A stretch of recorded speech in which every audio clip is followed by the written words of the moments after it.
Olá, estamos de volta com o nosso Drops do Céu, gotas de luz sobre sua vida.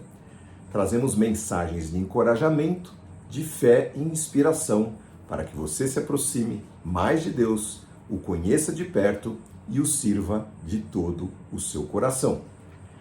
Neste final de ano, no Natal, eu recebi muitas vezes a mensagem do texto de Isaías capítulo 9. Porque um menino nos nasceu, um filho se nos deu, e o principado está sobre os seus ombros, e o seu nome será maravilhoso, conselheiro, Deus forte, Pai da eternidade, príncipe da paz. Esse texto é lindo e ele traz algumas das características e virtudes do nosso Deus. Mas qual o contexto ele está envolvido? Que mistérios que estão escondidos nesta palavra e lições que podem nos ser reveladas? Muito bem, nas próximas semanas nós vamos estudar o significado de cada um desses adjetivos e outros muitos atributos tremendos do nosso querido Pai. Mas vamos voltar para esse texto de Isaías 9:6. Vamos, na verdade, começar do versículo 1 para entendermos o contexto dessa palavra. Esse tempo de escuridão, é o texto, fala assim, esse tempo de escuridão, aflição, desespero e sofrimento, no entanto, não durará para sempre. A terra de Zebulon e Naftali foi envilecida, empobrecida e humilhada, mas no futuro, a Galileia dos gentios, que é a mesma região, localizada junto à estrada entre o Jordão e o mar, será enobrecida e se encherá de glória. Este é o tema dessa mensagem de hoje. A terra arrasada será valorizada, ou o Deus que agrega valor. Muito bem, vamos lá. Isaías, contexto dele, foi chamado um profeta pré-exílio, ou um profeta messiânico, porque ele falou antes do exílio e falou sobre o Messias que haveria de vir, que nós entendemos ser o nosso Jesus Cristo. Ele profetizou 700 anos antes de Cristo e 200 anos aproximadamente antes do cativeiro babilônico. Foi um dos principais conselheiros do rei Ezequias, que era um rei bom, e ele foi contemporâneo dos piores reis que puderam acontecer, que é Acaz e Manassés. Em sua época, o povo já flertava com a apostasia, se afastando cada vez mais de Deus. Por isso a palavra de Deus veio trazendo advertência, admoestação ao povo, dizendo: voltem para servirem ao Deus único. Não é? E vamos entender essa terra de Zebulon e Naftali, que a gente entendeu que é a mesma terra da Galileia. Ela fica no norte de Israel. Fazem hoje divisa com o sul do Líbano e com a Síria. E essa terra, por causa dessa localização, foi muitas vezes saqueada, dominada, subvertida por muitos inimigos, que de quando em quando invadiam a sua terra, roubavam todo o seu gado, destruíam toda a sua colheita ou, roubavam a sua colheita. Terra arrasada, sem esperança, na escuridão do afastamento de Deus, porque, para piorar, os moradores dessa terra se misturaram com os moradores das regiões e os inimigos de Deus ao redor, e acabaram adorando os seus deuses também, trazendo os seus costumes, a sua língua, e por isso eram consideradas pelos próprios israelitas como uma terra que não valia nada. Os que viviam ali viviam em miséria e desesperança. O povo dali, como eu disse, era misturado com povos pagãos e eram que muitas vezes o escravizavam e adoravam os seus deuses demoníacos.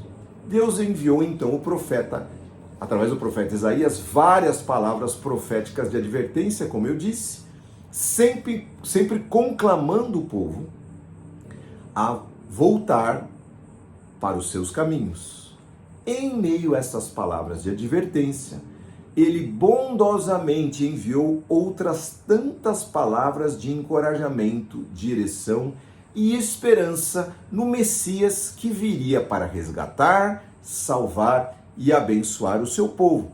tentando assim promover nos corações daqueles que viviam ali, mesmo naquela terra arrasada, o retorno ao amor a Deus, que é o grande desejo que o Senhor tem no coração dele, que nós o amemos de todo o nosso coração, de toda a nossa alma, de todo o nosso entendimento e com todas as nossas forças, e amemos ao nosso próximo como a nós mesmos.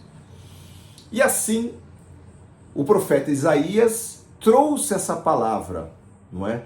De advertência, mas também de incentivo para que o povo buscasse a Deus novamente, os seus mandamentos, os seus preceitos, e os seguissem em retidão e fidelidade.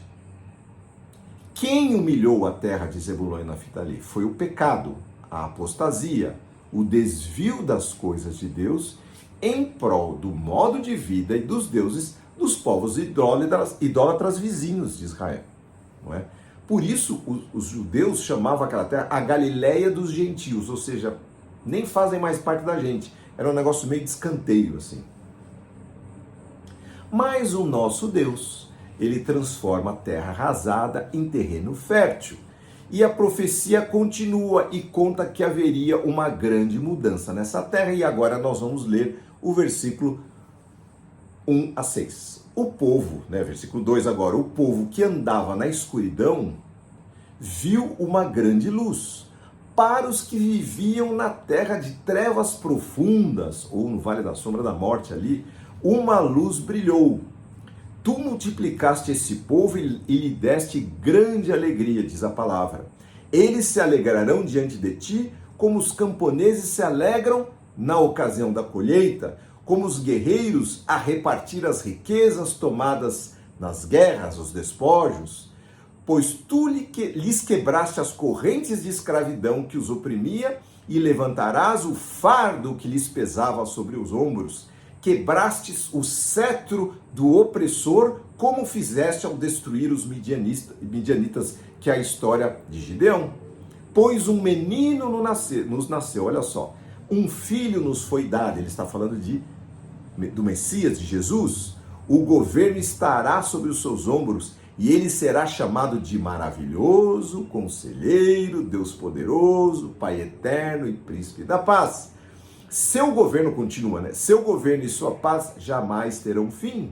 Reinará com imparcialidade e justiça no trono de Davi para todo sempre. No seu grande amor e no seu zelo, o Senhor Todo-Poderoso fará com que isso aconteça. Olha só. Veja só que, entendendo um contexto, a gente entende por que o Senhor mandou essa palavra. Ao mesmo tempo, uma advertência, uma admoestação ao povo, mas ao mesmo tempo dizendo, olha, prestem atenção, se vocês se converterem de todo o seu coração, vocês vão servir a este que está para nascer, a luz que vai brilhar, mesmo na região do vale da sombra da morte, das trevas, da escuridão.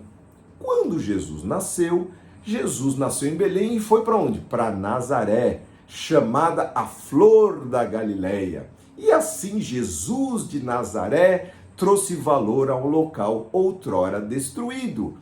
Hoje e até hoje nós oramos a Jesus de Nazaré, um dos nomes mais conhecidos, de todos os tempos, por causa do Senhor Jesus. Ali e em toda a Galiléia, Cafarnaum, Jesus multiplicou os seus milagres ali, fez tanta coisa linda quando você lê os evangelhos. Ali ele anunciou o reino de Deus através do arrependimento. Arrependei-vos, porque é chegado o reino de Deus. Ali ele anunciou o reino de Deus chegado sobre a humanidade. Aquela terra que não valia nada foi o berço da manifestação do nosso Senhor Jesus Cristo. A grande luz raiou e as trevas foram subjugadas. Lá no livro de Mateus, no capítulo 4, no versículos 12 a 17, a palavra de Deus diz assim: quando Jesus ouviu que João Batista havia sido preso, voltou para a Galiléia. Saindo de Nazaré, foi viver em Cafarnaum, que ficava junto ao mar, na região de Zebulon e Naftali, para cumprir o que fora dito pelo profeta Isaías: terra de Zebulon e terra de Naftali, caminho do mar, além do Jordão, Galiléia dos gentios. O povo que vivia nas trevas viu uma grande luz. sobre os que viviam na terra da sombra da morte raiou uma luz. De aí em diante, Jesus começou a pregar: arrependam-se, pois o reino de Deus é chegado. Coisa linda! O Senhor então viu aquela terra destruída e trouxe uma palavra profética dizendo: aqui não será uma terra destruída, ela vai ser uma terra fértil. Veja só que na parábola do semeador, o nosso Senhor Jesus Cristo diz que ele nos ensina que o nosso coração é como uma terra a ser semeada. Nossas vidas podem estar arrasadas, podem estar escravizadas, subjugadas por pecados, por vícios, por vaidades, por coisas desse mundo. Nossos corações podem estar endurecidos, trilhados, maltratados, podem estar cheios de pedregulhos, despejados pelas decepções da vida, que não vão permitir que a semente de Deus brote e cresça, ou ainda podem ter sido alvo de ervas daninhas, de pragas rogadas, trazidas, que sufocam a cada iniciativa que nós tentamos ter e realizar. Pode ser assim o nosso coração. Interessante, queridos, que o nome Zebulon quer dizer exaltado, morada de honra, morada exaltada. Não é? Vem da raiz Zabal. Naftali quer dizer luta ou combate. É um simbolismo ligado à força e à coragem. Ou seja, o que o Senhor pede de nós é que nós nos entreguemos a Ele. E lá na sua grande bondade, Ele olhando para a terra de Zebulon e Naftali, Deus já via valor, já considerava Zebulon uma morada de honra e Naftali uma terra em que a luta, o combate, a energia, a força e a coragem se manifestariam. Deus, desde os nomes daquelas terras, já havia visto aquela terra restaurada e enobrecida. Nosso Deus é assim, queridos. Ele dá valor ao que não tem valor.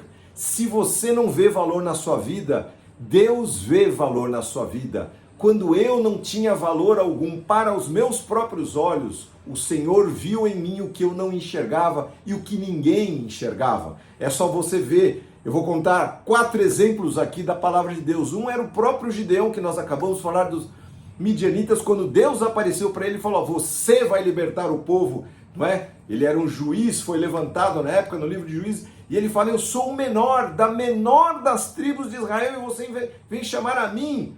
E ele fala: varão valoroso, homem de valor, eu enxergo o que você não enxerga. Quando Samuel foi ungir a Davi rei, o próprio pai de Davi não lembrava que ele estava lá. Então ele trouxe 6 dos 7 filhos e aí o Samuel perguntou: mas não tem mais nenhum? E ele falou: tem mais um, está tomando conta das ovelhas, então traz. E aí Deus falou para Samuel: Deus não vê com os nossos olhos, ele vê, ele enxerga o coração. Diz a palavra de Deus que Deus levanta o pobre do meio do esterco, do monturo, e o faz assentar entre os príncipes do seu povo. Ele diz ainda, a palavra diz ainda que Deus não destruirá a cana trilhada, onde os bois passavam, a cana estava quebradinha, e aí a palavra de Deus diz que ele não destrói a cana que já foi trilhada, e nem apaga o pavio que está saindo, fumegando.